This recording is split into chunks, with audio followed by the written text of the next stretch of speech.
نکلی ہوئی، ناک کٹا ہوا، ہونٹ کٹے ہوئے، کان کٹے ہوئے، پیٹ پھٹا ہوا، آنتیں نکلی ہوئی، کلیجہ نکلا ہوا. نبی علیہ الصلوۃ والسلام غمناک ہو کر رونے لگے. اور میں سیدھی کرو صفیں، میں چچا کا جنازہ پڑھاؤں. قبری والا غسل دے، پر میں نہیں، شہید کا خون غسل ہوتا ہے. قبری والا کفن، پر میں نہیں، شہید کا جو پہنے ہوئے کپڑے ہیں شہادت کے وقت جس کا کوئی کپڑا مقابلہ نہیں کر سکتا. صفیں سیدھی کرو. صفیں سیدھی ہوئی، جنازہ اٹھاؤ لے چلو بقیع میں. 10,000 میرے نبی اسلام کے غلام بقیع میں سوئے پڑے ہیں. 10,000 تھوڑے بھی نہیں. ایک نیک بندہ کسی قبرستان میں دفن ہو جائے نا، اللہ سارے قبرستان والوں کو معاف کر دیتے ہیں. بقیع میں تو 10,000 نبی اسلام کے غلام سوئے پڑے ہیں. اس لیے کہتے ہیں حدیث پاک میں ہے کہ ایک ایک قبر سے 70,000 بندہ اٹھے گا بغیر حساب کے جنت میں جائے گا. جب آپ نے فرمایا لے چلو بقیع میں، تو مڑ کے دیکھا بہت پہاڑ پیچھے چلنے لگا. آپ نے فرمایا رکھ دو، پھر واپس چلا گیا، پھر اٹھاؤ، پھر چل پڑا، پھر رکھ دو، پھر واپس. تیسری مرتبہ ہم نے خود سے پوچھا کیا وجہ ہے پیچھے آنے کی. بہت نبی اسلام نے ہم کلام ہوا، کہنے لگا یا رسول اللہ، یہ حبیب اللہ، آپ اپنے چچا کو میرے پاس سونے دیں.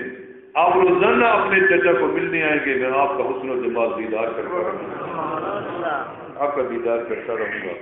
آپ نے فرمایا الوحد نحبنا ونحن نحبهم، وہ ہم سے پیار کرتا ہے، ہم اسی سے پیار کرتے ہیں.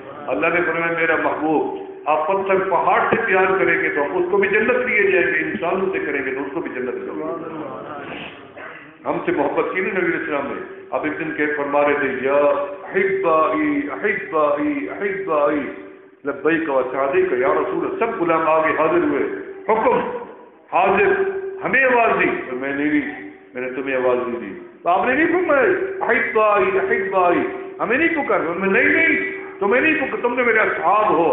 میں نے ان کو احبا کر کے پکارا ہے جنہوں نے مجھے نہیں دیکھا.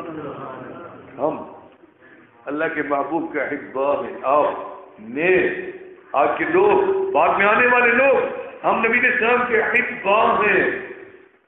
اللہ آپ کا دیدار ہمیں بھی نصیب کرے. من رآنی فی المنام رأى الحق ومن رآنی دخل الجنہ. جو خواب میں بھی مجھے دیکھ لے گا وہ صحیح دیکھے گا، اور جس نے دیکھ لیا وہ جنت میں ضرور جائے. اللہ آپ کو بھی اور مجھے بھی آپ کا علیہ السلام کا دیدار نصیب کرے. آمین کہتے ہیں. انشاءاللہ کسی کو آج بھی ہو سکتا ہے. جی درود پاک کی کثرت کرو گے تو دیدار ہو جائے گا.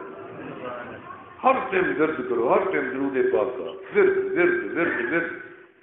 نبی اسلام فرمایا جو میرے درود کی کثرت کرے گا قیامت کے دن میرے قریب ہوگا، جو اللہ کے ذکر کی کثرت کرے گا اللہ کے عرش کے قریب ہوگا. فائدہ ادھر بھی فائدہ ادھر بھی فائدہ ہے. تو دونوں ہمارے پاس چیزیں ہیں.